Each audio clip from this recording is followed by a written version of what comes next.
Hello everybody and welcome to the Retro Odyssey podcast. I'm your host Adam Miller, and before I begin I just need to say that we've had a few technical issues with this episode. That's why it's so late.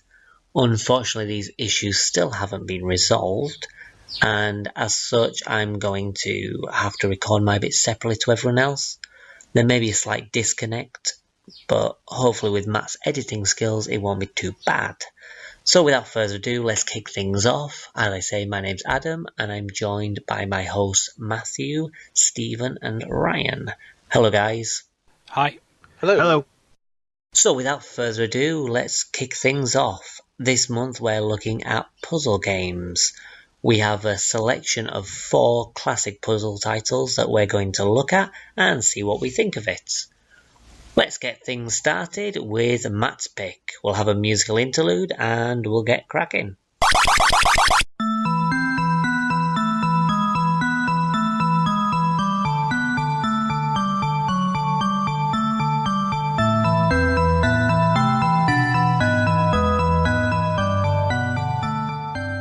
Okay, my pick this month is Columns for the Mega Drive. It's been released on quite a few systems. It came out on the Mega Drive first, I believe. There's also an arcade version, a Game Gear version, and a Saturn version, which I believe was the arcade version that was ported to the Saturn. Weirdly, it didn't get a Master System release, which is unusual for games that came out on the Game Gear as well. But they never released it on the Master System. It is, I'm sure most people know what it is, but it's a puzzle game where you have to match jewels, and when you've matched a certain number, it will clear that colour of jewel. And it's basically like Tetris without the different shaped blocks, and a little bit more complicated in that you've got 3 different colours of jewels that you need to match up. I had this on the Mega Drive when I was growing up, and it wasn't my favourite puzzle game, but it was one of the ones that I gave a lot of play to because I didn't have an NES at the time. There are better puzzle games on the NES, but this is pretty much the only one I had. So if I wanted to play a puzzle game, then Columns was pretty much my only choice, really. So what do you guys think of it? I thought it was hard as hell, first of all. It was not easy, but I rather enjoyed it. My score was pretty pitiful at the... We're not even going to talk about that one. My score was bad. But when it comes to what I will call a Tetris-like, I will say that it was different enough. It almost seemed like it was the foundation for a lot of further like match 3s and whatnot. Yeah. That it was... it's definitely like when I start building up my Sega collection, I'm going to be adding this to my Genesis catalog because it is rather good, and the music's nice too. I think the music is quite relaxing for the game. I don't think it's particularly exciting. For me, you know, there are games with better music out there. I prefer to just kind of like mute the music and put my own music on because, right. Like I say, it is relaxing, but it's just not exciting enough for me, really, when I'm playing the game, and it does bore me after a few minutes. Doesn't really get you pumped like some of the other games we're going to talk about. No. So I'm going to contend with 2 of your points in that earlier spiel. I had never heard of this game in the slightest, which I'm actually now surprised seeing the number of things it's been released on. I had never seen anything like this before. So that was kind of cool to discover a new thing. But also, from what I'm looking at, it was released on the Master System. Was it? Yeah, it says, because it was made by Sega, versions were made available on the Master System, Mega Drive, Mega CD, Game Gear, Saturn, and Dreamcast. I could have sworn that I checked that and it didn't have one. But I know. I might have to see about picking that up then. Well then, looks like someone needs to go back to school. Yeah. But yeah, I mean, I thought the game was actually pretty good. Like Ryan, I didn't do great at it, but I did, I enjoyed discovering a new type of puzzle game because I'd never seen anything like this. I personally quite like the way that it ramps up the challenge with speed the further you go, and it stops the gameplay from getting stale. Although it reaches kind of like a point where you just have to rely on luck, pretty much, because you can't position stuff in time. You just can't. It is so fast, so hectic, that you've just got to hope and pray. And I got a really high score on the game, and the last 5 minutes of my gameplay on that was pure luck. I almost got right to the top of the screen, because once the gems fill up to the top of the screen, then that's game over. I almost got to that point about 2 or 3 times, and just through pure luck, I managed to get something which cleared a hell of a lot at once, and I was able to carry on. But it wasn't down to skill at that point at all. Right, I've definitely experienced that in other puzzle games. Tetris, another one we're going to talk about later. You set yourself up for so many Tetrises, and now you're panicking because you're not getting a line, and then suddenly you get like all 3 lines right in a row, and you can clear the whole screen. Yeah, which feels amazing, by the way. Right, because you're like, yeah. No, I rather enjoyed columns. Now, I was playing on an emulator, and my emulator can get a little bit choppy at times. I'm not saying I didn't score well because the emulator, it's the game's fault, not mine.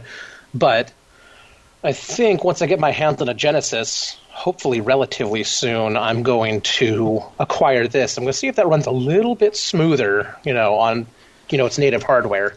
The Genesis version does run really smooth. I mean, I played it on my Retron 5 from cartridge, and it was I didn't have any kind of slowdown whatsoever. I'm going to have to take a look at this, because according to what I'm seeing here is it was on the Sega Genesis collection for the PS2, and then was on the same collection on the PSP. I have that collection on the PSP. I'm going to have to check that out, see if it's there. It's on the PlayStation 3 one as well, and the PlayStation 4, Xbox 360, and Xbox One as well. Yeah, the Sonic's Ultimate Genesis Collection for PS3 and 360. Now that I'm thinking about it, Games with Gold has a whole bunch of Sega collections. I bet this was one of them. Yeah, probably. I probably could have played it there instead of on my computer. If I'm not mistaken, I mean, I may be, but I believe that the very latest releases of those collections actually include online play as well. Nice. Which is that'd be nice. Which is something interesting. So I might have to pick one of those collections up to try online play for not just for columns, for quite a few games. So, well, you were bragging about your high score. How big was your high score, Matt? So we can all bow in respect. I'm gonna have to go back and see if I can find the photo I took of it. Let's have a look. I don't even remember if I attempted the high score on this one. I've already deleted all of my pictures. Good for you. I think I still have them all. Yours was like the 800,000. I'm not even sure if I broke 5 digits. I don't know if I even submitted one for columns. I found it. Oh no, I found it. Yeah. Oh, you did? I found it to 873,000. Yep. 873,515. Which, Very like nice. I said, was mostly luck by the end of that. I might have broken like 12,000. I didn't submit the score because I knew I wasn't going to win that one. But that's not to say I wasn't enjoying it. So it is quite a relaxing experience, at least for the first few levels when it's not too fast. And it's a nice way to just spend some time if you don't want to go to one of your shooty bang bang games. It's just a nice, relaxing, bliss out kind of game. The music, whilst not exciting, does kind of like help with that kind of vibe as well, I think. Mm-hmm. Yeah, it's like I said, it does get really intense and ramps your anxiety up really good near the end. But it doesn't start out the gate like that. It is a much more chill, it comes off as being a much more chill puzzle game. I would rate this game a 6 out of 10 Tetrises. Yeah, I mean, I think it's definitely something I could see myself playing again, just to try it out. And with it being re-released so many times, you can get it for pretty much everything. I believe it's on Steam for like a couple quid if you want to get the version in the Sega Mega Drive collection there. Yeah, so, it's on iOS, Game Boy Color, Game Boy Advance, So yeah, you've got a hell of a lot of choice there. Yeah. Even on cartridge, it's one of the cheaper Mega Drive games because it was so popular. There's so many copies out there. I was rather surprised and satisfied with puzzles, and that's really the best rating I can give a game, is I was satisfied with it. I was not disappointed in the slightest. Yeah. I think that probably wraps us up for columns, unless you have anything else to add. No, not for this one. I can hear the sound of a TARDIS, so we'll let Past Adam chip in with his take on the game, and after that we'll move on to the next pick. So for me, Columns is a game that I got quite recently for my Sega Saturn in the Columns arcade collection, and I've been replaying it. However, I did own the game as a child on both the Mega Drive and the Game Gear, so I've got plenty of experience with it. I mean, that's not to say I'm very good at the game, to be honest. I still kind of suck. I used to try and just do whatever I could, but now I try and set up combinations, but as you can see from my high score, which wasn't particularly much, it's not really anything to write home about. And yeah, I have a particular fondness with this game. It's something that, a lot of people didn't play because they played Tetris instead. But I thought this was better than Tetris. In fact, I think the music, which obviously for a Tetris is iconic, the music in Columns is just that bit better. I find that the theme tune of Columns is just perfect for puzzling, and yeah, it's really good. And the game itself is a lot of fun. They added a 2-player mode to the Mega Drive version, I think. The arcade version I have is only single player, but I seem to remember that there was a 2-player mode. I know the later Columns games had it, and that definitely added to the experience. But yeah, Columns is a damn good time. Okay, so let's move on then. We'll take a break and then we'll move on to my pick.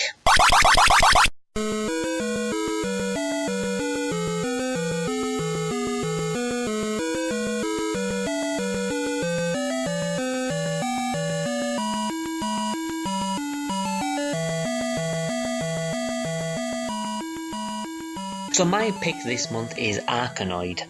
Arkanoid was released by Taito in 1986 in the arcades, and it's pretty much been released on more or less everything. The version that I'm going to be looking at is the Spectrum version, but I think everyone else played different versions.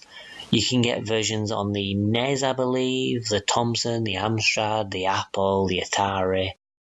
Pretty much all your classic, early consoles. And for a good reason. It's something that people know the format because it's something that, many games have copied since.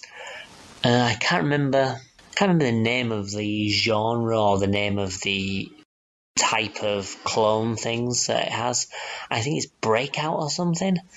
But anyway, these games have been replicated multiple times. But what you do is, in the game you control like a little paddle, and you have to bounce the ball, kind of like a one-sided tennis thing, and destroy bricks. Some of the big bricks go in one hit, some, take multiple hits. You destroy all the bricks, you go to the next level. In Arkanoid, you also get a number of power-ups as well, which, honestly, I kind of think is a really neat thing. You've got one where I think it's the letter B, and that makes you automatically go to the next level. There's one with a P, which gives you extra lives. There's one which, I think it's L, where you fire a gun, which is pretty damn awesome.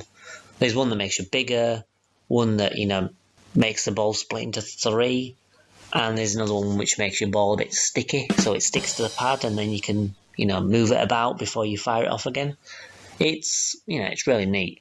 It starts out on the Spectrum version with a little bit of cool music, which you heard in the intro. And then after that, it's silent, apart from the tinkering of the ball against the paddle. But it never really seems dull because of it. It has musical interludes between the levels, and honestly, I kind of think that's enough. The game has its issues, though. I mean, one thing I'm sure the other guys will agree with when they start talking about is that the hit detection's a bit wonky. The hit detection's not the best. You kind of have to hit the ball in the center of the paddle. If it goes to one side, it just seems to go through the paddle, which can be a bit annoying. But that being said, it's something you can get a feel for as well, so it's not a deal breaker in my opinion, but it does make the game unnecessarily hard. There are also like these gold blocks as well, which you can destroy. They're kind of neat and lead to some interesting level mechanics. I think it's round 3 where, it's got all these gold blocks and you need to bounce it through like a little maze. If you get it just right, it's really, really satisfying because the ball just bounces around. You get tons of points from the enemies. But, if you don't get it just right, it can be, a massive pain in the ass. The game also has like enemies as well. And the enemies seem to be like different shapes and stuff. Like the ones in round 1, which also appear in some of the later rounds, look a bit like upside down ice creams, which are kind of neat. And others look a bit like Space Invaders, some are like triangles and shit like that. It's just something that's a bit kind of weird. Some of the level designs are quite interesting as well. Round 3 was, a particular favourite of mine. There was round 5, which was like a big Space Invader head. But then there's some that are quite annoying. Like, there's one which, I think it's like round 7 or something, and you've got like these blocks, and they're like really long blocks that go right near the floor. And it's really hard to bounce your ball off it because you've not really got much time to react. But yeah, I find that the actual puzzle game itself is quite addicted, and apart from a few technical issues, it's a good game. So I'll pass on to you guys, and you can say your opinion. I rather enjoyed Arkanoid, but I've always been a big fan of Breakout, which, if I'm correct, and I might not be, I think I found out that... nope, Arkanoid did come after, but it was better than the original Breakout from Atari. Yes. Because obviously it had all the fun power-ups. It looked nicer. Now, I know that listed we were going to play the Spectrum version, but I have trouble, for some reason, emulating the Spectrum. So I played the NES version. Yeah, I played the NES too. I played 3 different versions. I played the Spectrum, C64, and NES versions. Oh, very nice. Well, then we have a nice comparison. What did you think of the different versions? Because I know you have like different graphical qualities, and I imagine little variances. Well, I started off with the Spectrum version, and I was immediately kind of disappointed. Even though it looks nice, there's a problem with hit detection, which Adam mentioned in his segment. You should be able to hit the ball anywhere on the paddle. And unfortunately, on the Spectrum version, if you hit the ball at the edge of the paddle, it will usually just go straight through it. And kind of one of the joys of Arkanoid and Breakout games is that you can have the ball hit the paddle at different angles and in different places, and it will send it in different directions. Right. So you try and get an edge shot on the ball with the Spectrum version, and it just goes straight through and you lose the ball. I then played the C64 version. As is often the case with C64 games, there is a lot more colour, although the graphics don't tend to be as sharp. And the C64 version was slightly better in its hit detection, but not by much. Mm-hmm. You could sometimes get near to the end of the paddle with the ball, but most of the time, again, if you got right to the edge, it would just go straight through. So I wasn't able to get much of a high score on that either. But then I went to the NES version, and the hit detection on the NES version is pretty much perfect. You can hit it right bang on the edge, and it will properly bounce off it. So I think in terms of playability, the NES version is definitely the one to go for. It's graphically better, and you don't get the frustrating pass-throughs of the ball like you do on the other versions. Yeah, I mean, that's what I found with the NES version was that it played very well, My history with this kind of game is a little weird. I first played a game called Blast Through from E-Games that is basically exactly the same, down to some of the power-ups being the same and some of the level layouts even being the same. It's just, obviously it came out in 96, 97, so it had much better graphics.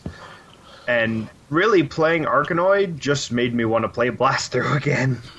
Yeah, see, I hadn't heard of Arkanoid until, I don't know, probably 8 years ago, and I had never played it until now. I knew it was a game. I understood kind of what it was.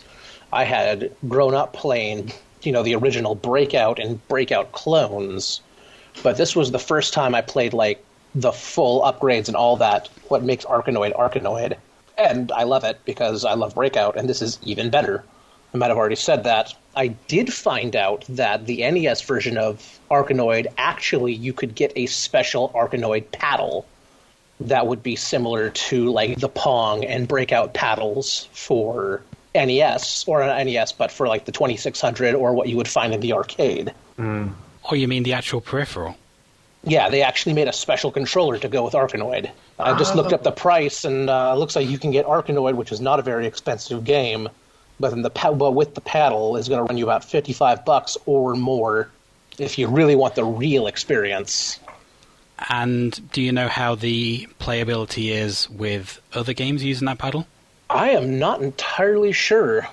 I have read up on the paddle that it worked exceptionally well. But I don't know if it worked with any other games. I bet you there's a speedrunner out there who's done Super Mario with a paddle. There's bound to be. Oh, I'm sure. I mean, yeah, because it does look like you get an A and B button. So yeah, you get a fire button and some other button that functions as B. And I'm just going to assume that the paddle works as a special left and right system. Man, I almost want to order up one of these paddles just to see what games I can play with it. I bet somebody makes an aftermarket one. I don't know, because it sounds like it would be very niche. Yeah, but I mean, somebody's doing it. You can buy, if you want to talk about niche, someone makes a NES Advantage stick for the NES Minis called the Edge. Oh, actually, I'd really kind of like to get one of them. Actually, I just got a lot of games, and it came with an NES Advantage, and it's kind of fantastic for Pac-Man and Millipede and stuff like that. So. Oh, okay, yeah, I'm seeing the paddle controller now. Yeah, it's kind of funky looking. Yeah. Yeah, you could totally play Mario on that. Probably. Well, because it actually uses the capacitive, the wheel on it. It's not just left and right where you just twist it left and right and you get one input or the other. It's actually on a scale.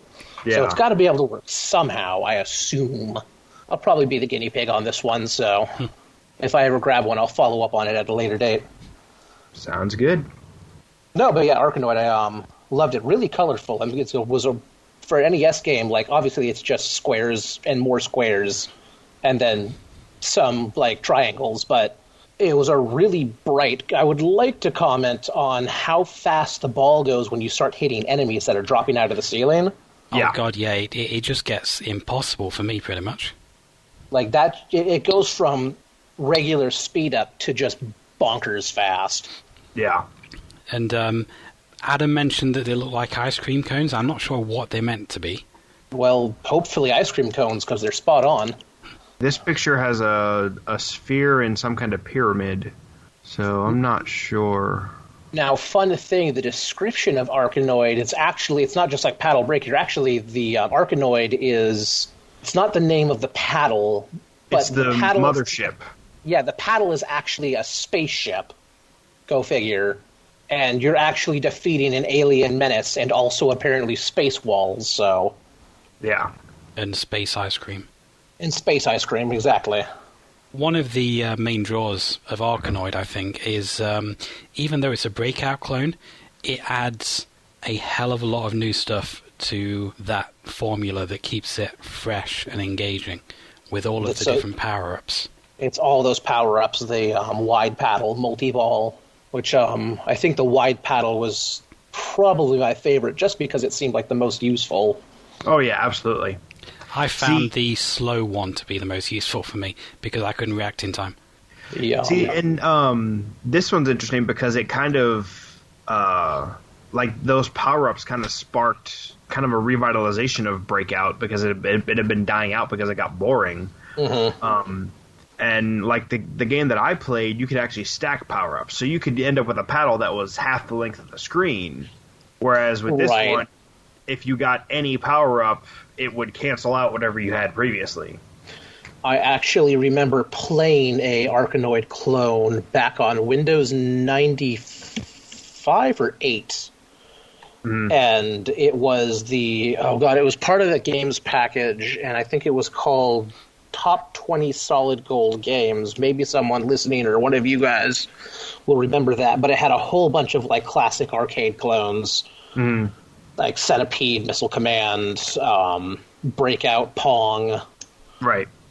All these classic games, but one of them was it was like Breakout, or I can't remember what they called it originally, or what they called the clone game, because they obviously weren't licensed versions, but they had like Walls or some terrible name, and that was just straight up Breakout.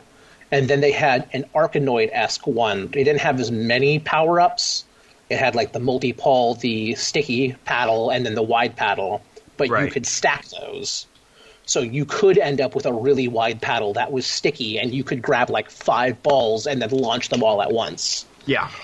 Was it DX Ball? There is an Arkanoid clone called DX Ball, which came out on the Windows systems. No, I don't. This was like, these were all like sub clones because none of them were licensed titles. Like one of them was, there was a name for the game, but it was essentially Asteroids, but it was Asteroid Versus. Except the ships was clearly the USS Enterprise and a Klingon bird of prey. Gotcha. So like they were, and that was literally called like Space War. Yeah, these were all like knockoffs of knockoffs. But I do definitely remember playing a version on a Windows system, maybe around Windows 3.1 to Windows 95, somewhere around that era. Yeah, I think there were plenty around that time. Let's see. I mean, there were the actual Arkanoid sequels. And the 17 ports of Arkanoid to every possible computer. Yeah. And then, a whole bunch of clones came after. I mean, when a game's good, they set the standard. I mean, look what happened. We got, like, Bejeweled, and then there was, like, 40 billion Bejeweled clones. So when you strike gold, everybody's going to follow suit. And subsequently fail to do well. Yeah, well, that's another problem, but... Bejeweled is fantastic, though. I love Bejeweled. I think it's a little bit out of our catchment area for the retro stuff, but I absolutely love it. Yeah, I've definitely sunk a couple hours into Bejeweled and enjoyed my time there. And like I said, it's obviously Bejeweled does like the spinny stuff, but I feel like Columns might have been a little bit of inspiration for Jewel, or Bejeweled. Oh, definitely. So... props where props are due. Yeah, no, I think when it comes to high scores, I think I nailed out like maybe 30,000 on Arkanoid. I kept getting screwed over by all the frickin' enemies that pop out. I'd break through and then bounce around, smash a couple enemies, and my ball would just rocket off into the Muranosphere. Yeah, because of that, I never actually made it to level 3. I think I died on level 3. Yeah, I think level 3 is the furthest I made it, too.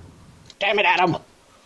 But, no, Arkanoid's great, and I have it installed on my Mini, and I'm going to play some more of that once I get my wireless controllers in. So, free advertising. 8BitDo's releasing an NES set of controllers for the Minis. They have, like, a built-in turbo button. Aha. But they also come with you buy the controller, and it comes with the little receiver, plugs right in.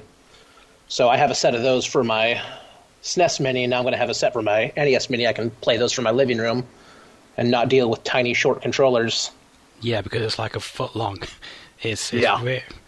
I mean, I've got to scooch so far up to my TV to actually be able to play that.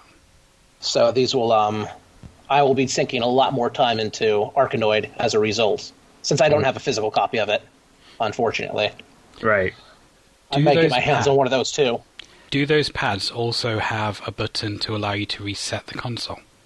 They have a home button on them. On the SNES Mini controllers, or the set for that are wired up for the SNES Mini, you press down and select for like a second and a half, and it brings you back to the home screen. And then the new NES 30s, or whatever they're called, those actually have a dedicated home button to bring you back to the home screen. I may have to invest in one of those. I think they're like 23 a pop. They're not out yet. They're on pre-order right now for like mid-August. I saw those and instantly dropped money because, I mean, their stuff is good and I love me some NES, so... Right. There you go, 8BitDo. Some more free advertisement if you're listening, if you want to send me a check in the mail. Yeah, see, most of my use of them is going to be for Switch controllers. Oh, they're really good Switch controllers, too. Yeah, because, I mean, I've still got my original NES. I've been building my library of cartridge games, so I'm not super worried about the minis. But Right. Their controllers that are compatible with the Switch are just fantastic. So Well, and they also have adapters that plug into like your Super Nintendo and NES as well, so you can use the wireless controllers Yeah. with the Bluetooth. So yeah, so just do that. yeah, I thought about that too. But enough about peripherals. Somebody who's not paying us. Yeah, enough about someone who's not paying us here. As much as I recommend them, they're not paying us. We're paying us, and we don't pay very much. So let's get back on track here. I mean, I don't know that there's really that much to say. I mean, like I said, my main takeaway from Arkanoid is, man, I really want to play Blast Through again. So I went and found a way to play it. What did Blast Through, I guess, release on? It was on PC around it was like 96, 97 or so. It was part of the eGames Collector's Edition. I can direct you guys to the files. Okay. Because it is a blast. Like, it's got all these power-ups, it's got new power-ups, and it's got negative power-ups. Like, one of them is a sword that will kill you. Oh, that sounds counterintuitive. Well, it adds another level to the game, where you now have Right. to avoid the bad ones and catch the good ones. Right. And then there's cool power-ups like a fireball, which makes bricks that you hit explode. That sounds like a holy cow. Get Blast Through on the Microsoft Store. Really? Yeah, it's rated teen? Why? It's a Wait a good question. minute. And it's free, apparently. Blast this is bursts a through fun one. multicolored blocks in a fast-paced arcade game. Watch for invisible blocks that add to the challenge. Only works with keyboard and mouse. Movement of the bat and paddle is up, down, left, and right. Share your high score, and it's free.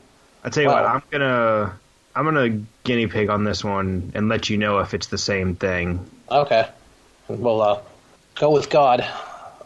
Because I mean, I have the actual game, so I can direct you guys where to find that. Right. But that being said, I mean, I don't think there's a whole lot more. I don't think we got a whole lot more to say about Arkanoid. It was inspired by a classic that went on to inspire many more. Yeah, it's a fun game. Arkanoid is a worthy spiritual successor to Breakthrough. Not Breakthrough, Breakout. Breakout, there you go. Okay, brilliant. Well, that's Arkanoid, and I can hear some kind of time displacement going on. I think Adam's coming back in his TARDIS from the past to introduce us to the next game. So take it away, Adam.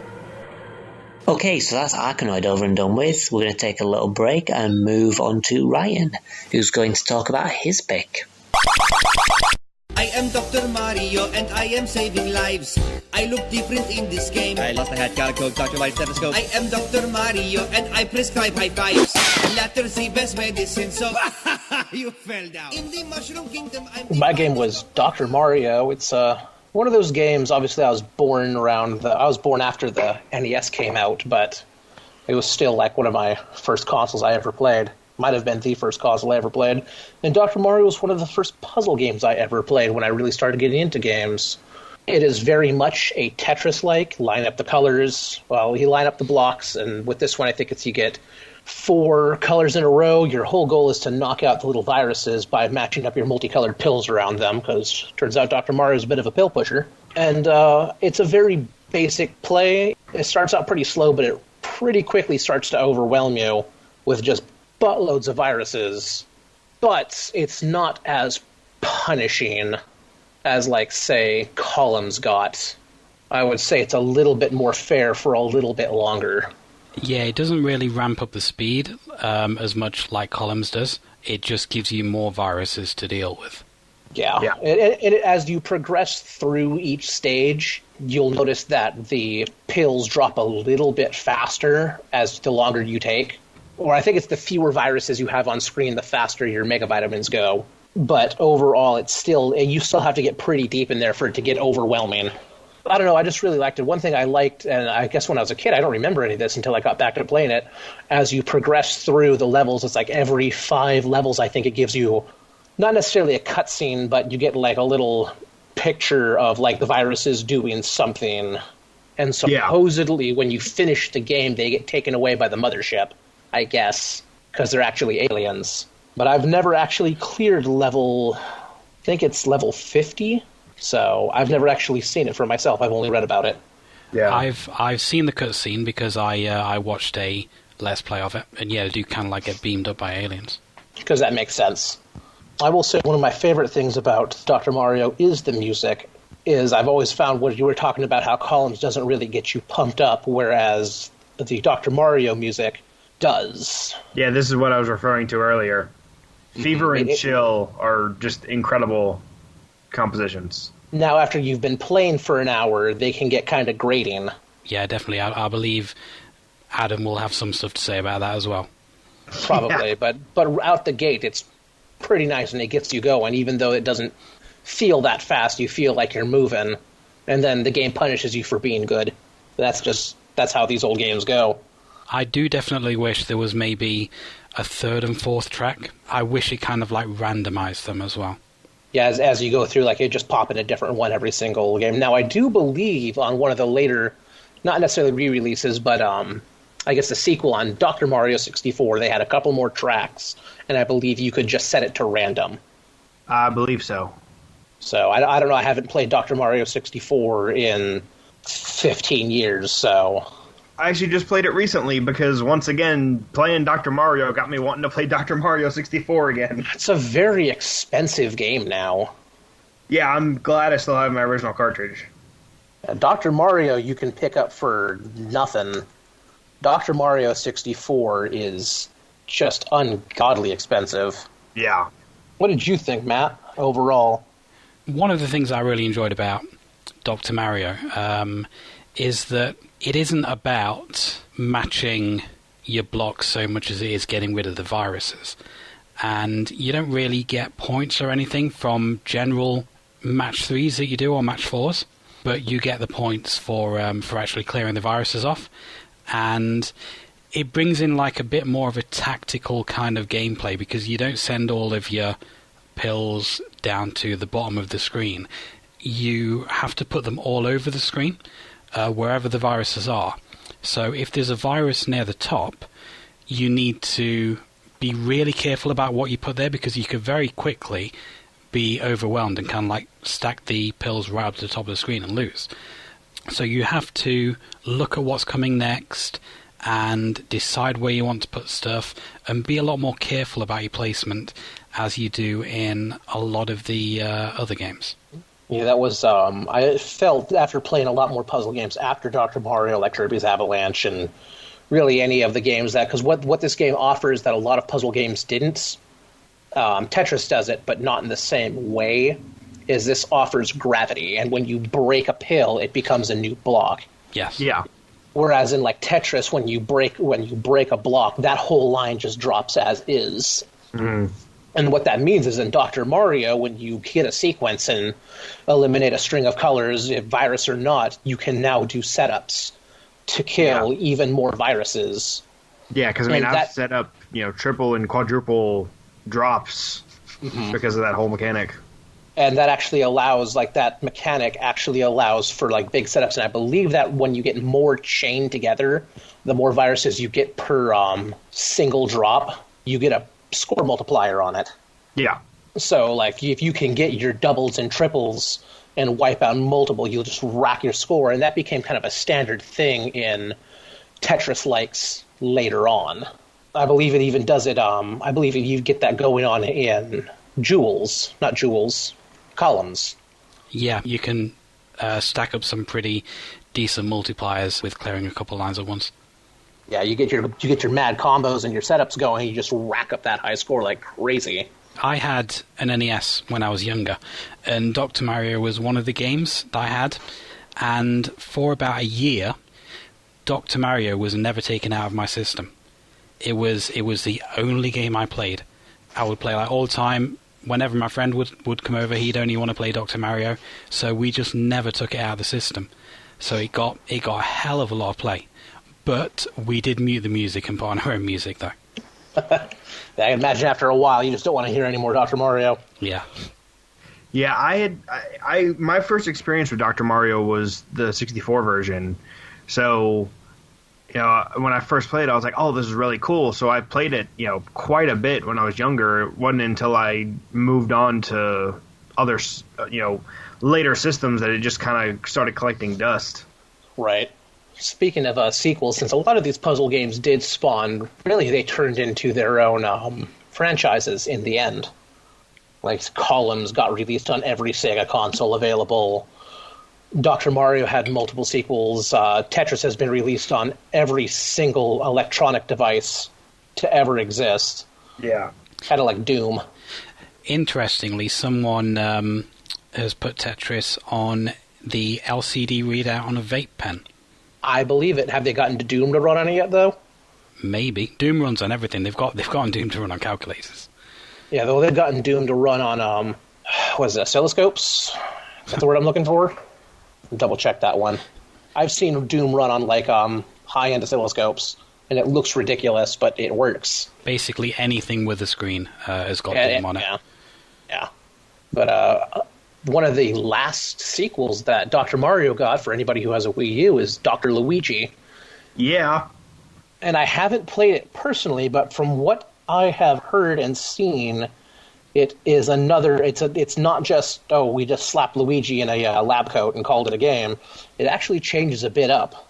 Yeah, it got L-shaped capsules, from what I understand. So it really, it ramped it up quite a bit, but one of these days I'll give it a shot. Apparently there was a version called Dr. Mario Miracle Cure, released in 2015 for the 3DS. I never heard about that. Was that Japan only? No, it says Japan, North America, Europe, and Australia.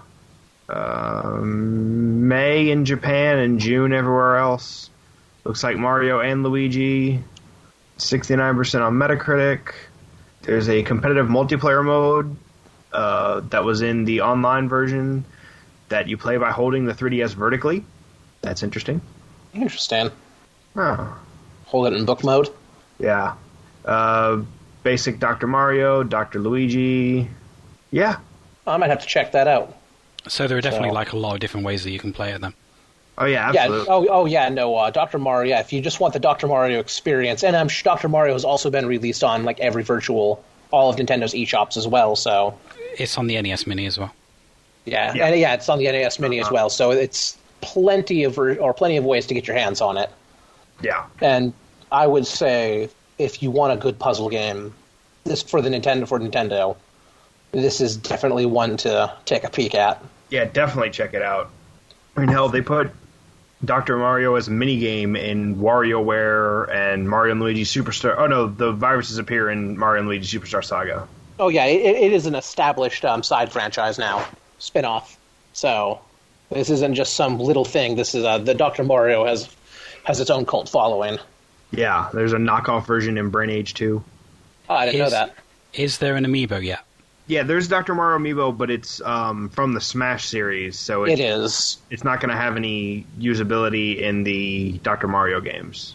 But I'll bet if they release a Dr. Mario game for Switch that we will get a Dr. Mario and Virus amiibo. I'm sure. I'm probably going to get the Dr. Mario amiibo anyway. I think I might as well. I got that, and actually I got the Dr. Mario amiibo instead of a Mario amiibo. So... Well, I'm probably still going to get that one, because I like the Fireball. Also, good luck with that one. They're hard to find now. Yeah, that's the problem. Damn it, Nintendo. Not as bad as the Zelda ones, though. Lord. That could be its own dedicated podcast, just ranting about Nintendo not knowing how to keep up on supply and demand. Yeah, I mean, you can get a Dr. Mario amiibo for $10. on U.S. Amazon. So that one's not horrible. Well, I'd get one if I didn't already have one. Yeah. I don't know. I liked it. I maxed out on a high score of 87,000 after another shot. I almost had you.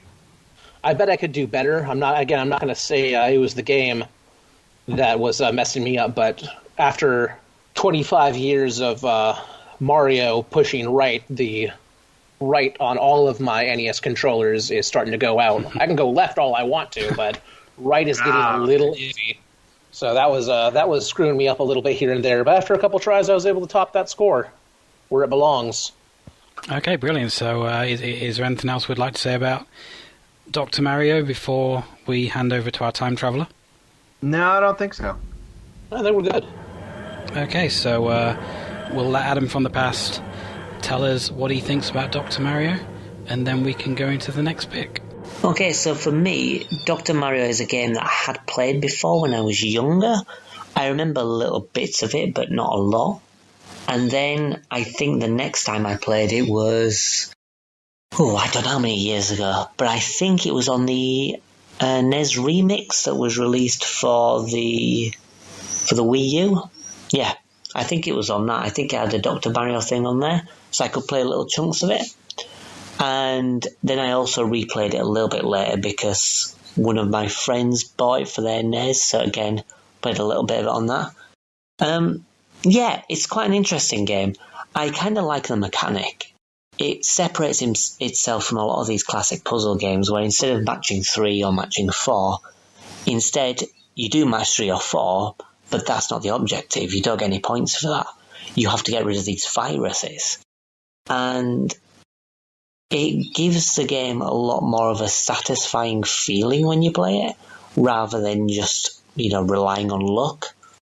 I mean, it does kind of make the game a bit harder, I suppose, because you can't just get a feel for it. You can really trap yourself if you're not being right. But, I still find the game pretty good. The main gripe I have about it is that I find that instead of being limited by the difficulty, you're limited by how long it takes for you to be driven insane by the music. I only found out, while I was on a high score binge, that you could actually turn the music off. But at that point, either I had to die or deal with it. And I decided just to die. I could have got a higher score if I tried, but the music was just driving me insane. The music is good. The main theme is awesome. But something, that repeats over and over again, not so much. But, I still had a good time with it. I think it's a neat little game, and for something that's basically just a Mario puzzle game, they did quite well. They didn't just stick any random old puzzle game out there with Mario's face on it. They actually did a good job in creating something that was quite a unique experience, and, I think that's definitely good on Nintendo's part. Okay, that's Dr. Mario done with, so let's move on to Steven's pick and our final game this month.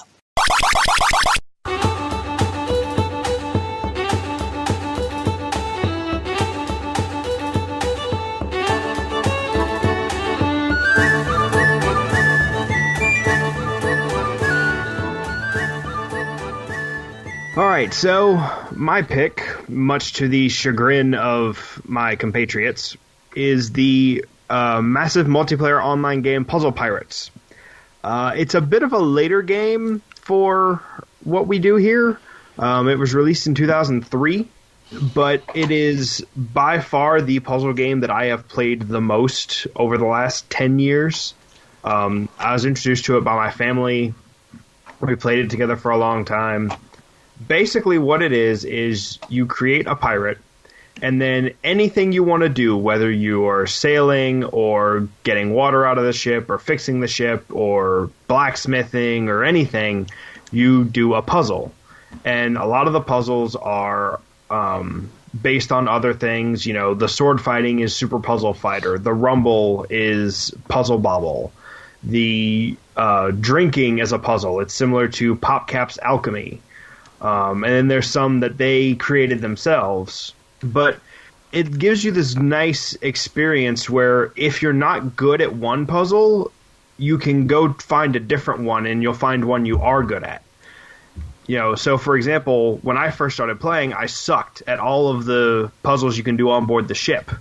And then they introduced an alternate to sailing called rigging that is my best puzzle. So it's one of those things that with enough time you can see you can get a lot of enjoyment out of, but that's doesn't work well when you're playing for time constraints like we are. Yeah, I think with MMOs they do kind of like need quite a major time investment to get the best out of them. Yeah, because I was when we started this month, I was able to just jump right in and go do stuff because I had 10 years of history with this game.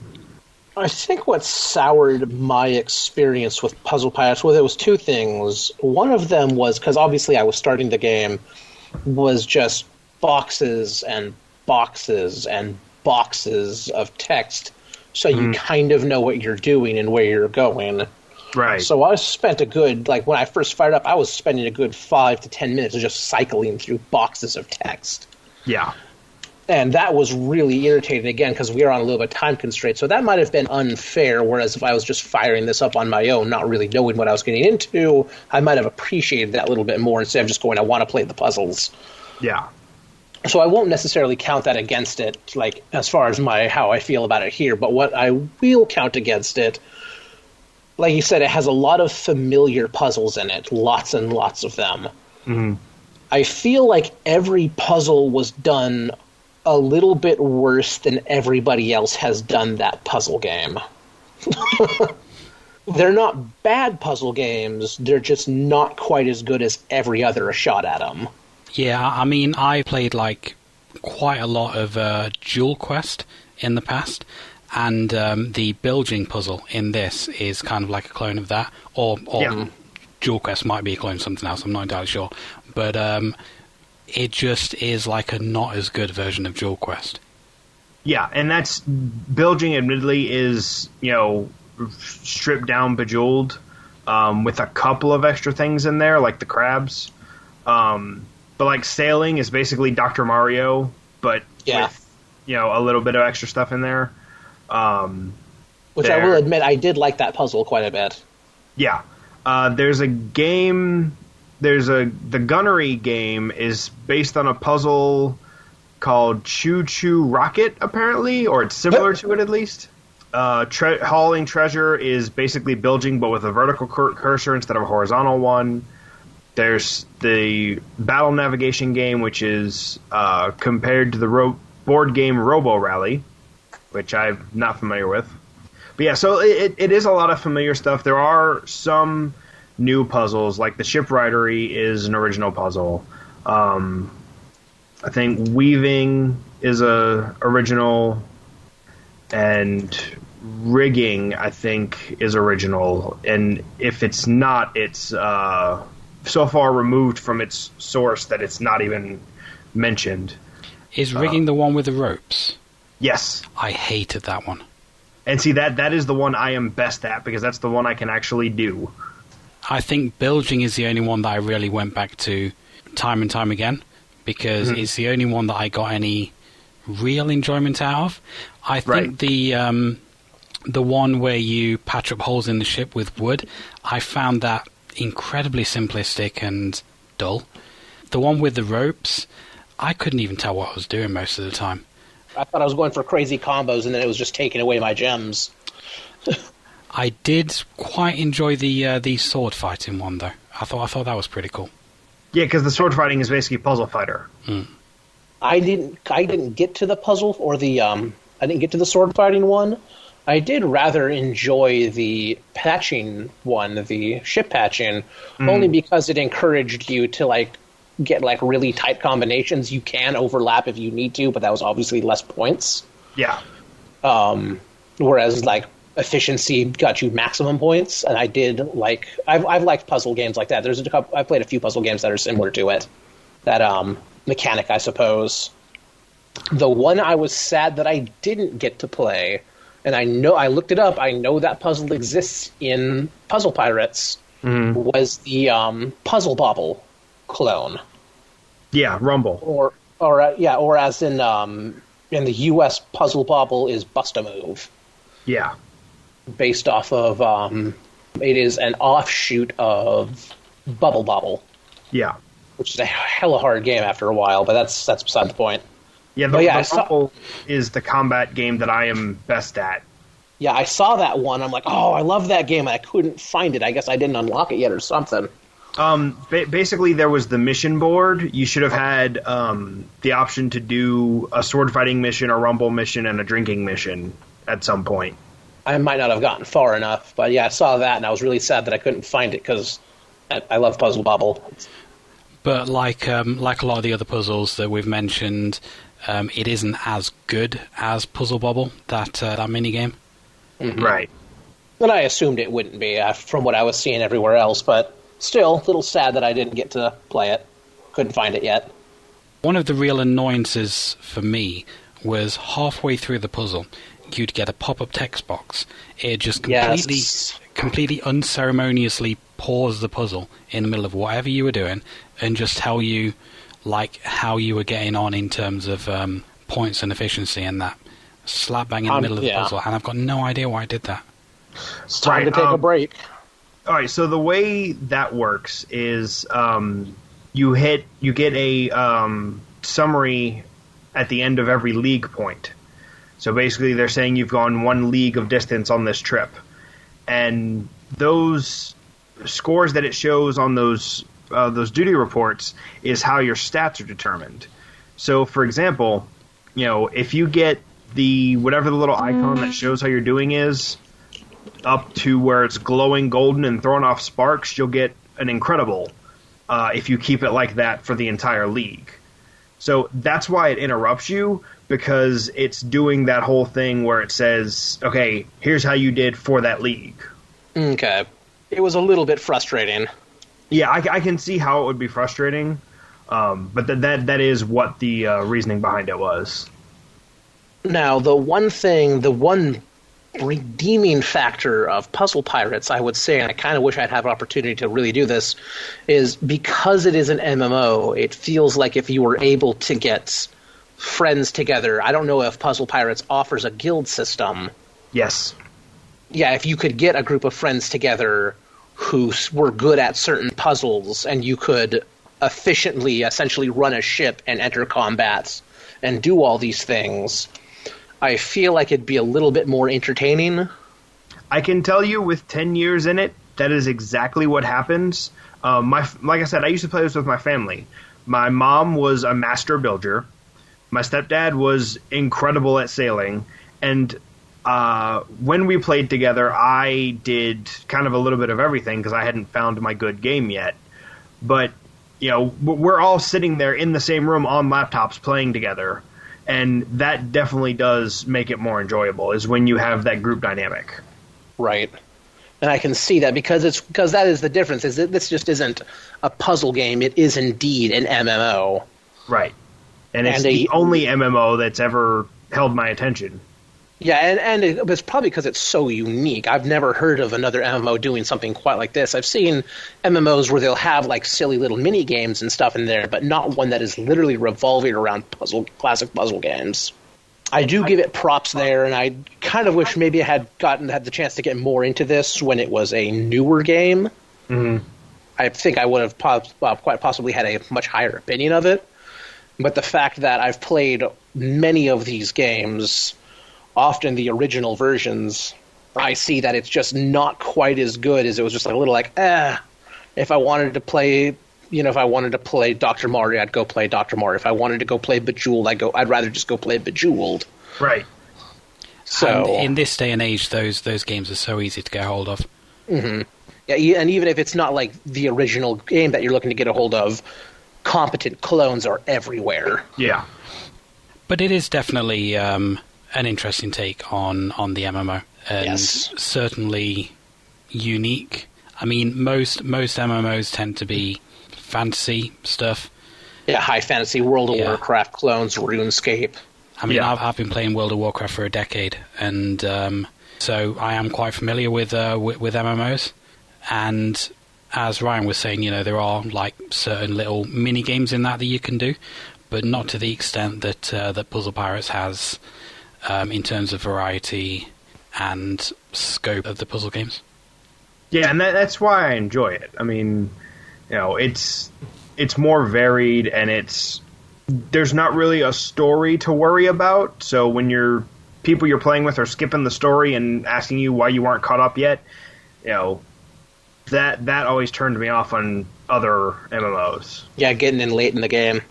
So whereas here, it really doesn't matter. It doesn't matter. You're here to pilot a ship and maybe occasionally fight and get drunk. Yeah, exactly. I mean, and even for being in for 10 years, I am very not top tier on this. I mean, I have one ship, I have one home, I've never been particularly great at this. It's just I have a lot of fun playing it. So every couple of years, I'll just dip back into it and check it out. I do like that the pirates look very Playmobil-y. Yeah. That was kind of fun when I saw that. I was like, oh, going to make a pirate. I'm like, oh, how cute.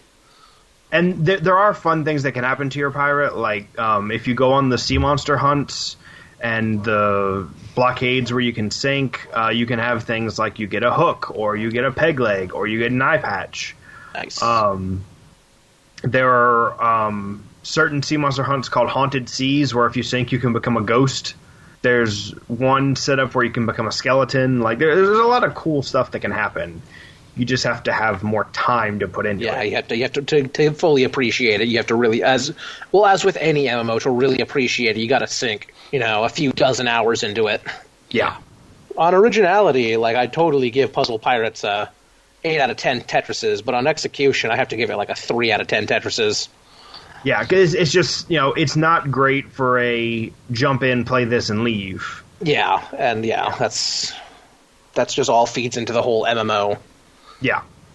It should still be applauded for doing something different, even if it didn't quite pull it off well, in my opinion. No, that's fair. I wouldn't mind seeing other MMOs kind of go off the rails and try something wacky. Yeah, and I mean, and the fact that it's still around for it's stuck around for this long, it does have some, hardcore fans. I think one of the things that helped was in 2011 they made it, they put it on Steam, which brought in a whole bunch of new people. Right. We should mention that it is free as well on Steam. Yeah, it is. It is completely free to play. You can get it through Steam or from their website. With Steam, there are achievements for all the trophies that are in game, and they're adding new trophies all the time. I mean, I myself have fucking dozens here.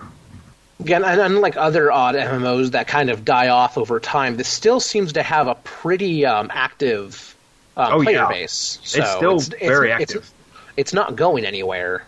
Yeah. Now, that said, it's not what it was 10 years ago. Oh, 10 years ago, there were 5 or 6 oceans that were all just as filled as the ones now.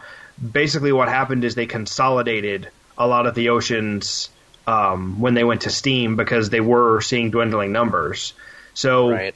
I didn't notice much of a difference because after the condensing, we still had about the same population per ocean. Right. It's just that there's fewer servers, or sievers, if you will. But I'm not going to say I liked it, but I appreciate it. I will appreciate Puzzle Pirates. You can appreciate what they're going for. Yes. You just wish they had executed a little better. I just wish it had been done better. Right. And that's fair. Okay, so is that everything we have to say on Puzzle Pirates? Yeah, I think that's fine. Okay, so one last time, I think I can hear Past Adam's TARDIS coming in to give us his opinion on Puzzle Pirates. Take it away, Adam. Okay, so this is the point where I feel that being separated from everyone else and having to do my things separately is going to affect my opinion on this. My opinion of the game is still the same, but I don't feel I can really rant as much about it. I'm sure that some of these will be mentioned by the other guys as well, but Puzzle Pirates, that game is shit. That game is really shit. It's got a lot of waiting around. And there's a lot of bullshit and fiddly mechanics that aren't really that satisfying. The puzzles themselves don't really do anything unique. I mean, all these puzzles I've kind of seen before. Like, a lot of them are just, puzzle tropes that have been, done again and again. I mean, obviously stuff like Columns was a twist on Tetris, but it did its own thing. Of course, the genre since has been, done many times, so things like Columns, Tetris, even things like Dr. Mario have been things that have, been duplicated, since. But those were quite early puzzle games. This, however, was, a little bit later, and it really should have known better. It takes this sort of free-to-play formula, at least that's what it feels like, and then just bombards it with loads of generic puzzles. They kind of feel just like clones of normal puzzle games, but not as good. And there's no music or anything, so I find that when you're doing music, when you're doing the puzzle, because of no music, it doesn't feel satisfying, and you just get bored really, really easily. I didn't have a good time with this at all. I tried a variety of different puzzles and didn't really like any of them. I mean, none of them were particularly bad, because they're just copies of existing puzzle games. But they didn't really do it well, and what it loses makes it kind of boring. Stephen tells me that it's quite popular, and, there are people playing it at the moment, even though, it's an old game. And I have no idea why. It's shite. It's really bad. I mean, it's not terrible, I suppose. I mean, the main thing it does wrong is it's just so boring. So boring and generic. I mean, sorry, Stephen, for, wailing on it so much, but I really didn't have a good time with Puzzle Pirates. Anyway, I'll stop ranting now so we can, wrap things up. Okay, so that was all 4 of our games that we covered this time. We had Arkanoid, Dr. Mario, Columns, and fucking Puzzle Pirates. Now it's time to see which game people liked best. Right, I'll kick things off. For me, from the other guys, I would have to say it's Columns. It's a game that I have a lot of experience with and I have a lot of fun with. Even though I'm not very good at it, and I probably should be considering how many times I've actually played this fucking game, I'm no good at it, but I love it. So that's my pick. So let's move on to the other guys and see what they pick. My favourite game this month was Dr. Mario. If it hadn't already been picked by Ryan, I would have picked it myself for this slot. As I mentioned, I played it a hell of a lot when I was a kid, and I just really, really enjoyed the gameplay, really enjoyed the feel of it, really enjoyed the music in short bursts, and it just really, really does it for me. Stephen, what was your favourite? I'm going to say basically the same thing. If he hadn't picked Dr. Mario, I probably would have picked Dr. Mario 64. Just so I wouldn't have to subject you guys to an MMO. But, I love Dr. Mario. I mean, it was just as much of a blast as I expected it to be. So, yeah, Dr. Mario is definitely my pick for the month. Okay, and Ryan? I would pick Dr. Mario if it wasn't my pick, so that being said, my favorite was Arkanoid. It really brought me back to playing lots of Breakout and Breakout clones, which are always up there in my classic puzzly action puzzle category. Had I known that you were all into Dr. Mario, I probably would have picked Bust-A-Move, but that's neither here nor there now. So easily Arkanoid, even though I probably had the worst score of us all. I'm going to go back and play some more of that. Okay, brilliant. So we'll hand off to past Adam again for the outro. Well, there we go. This has been a little bit of a shorter podcast than usual, given the topic and given the technical problems, but hopefully it was still entertaining enough for people to listen to. Next time, we're going to move on to a bit more of an in-depth genre, so that I imagine will be a lot more interesting and a lot more in-depth than this one. So, stay tuned soon for the next episode of Retro Odyssey. Say bye, everyone. Bye. Goodbye, everybody. Till next time. Bye.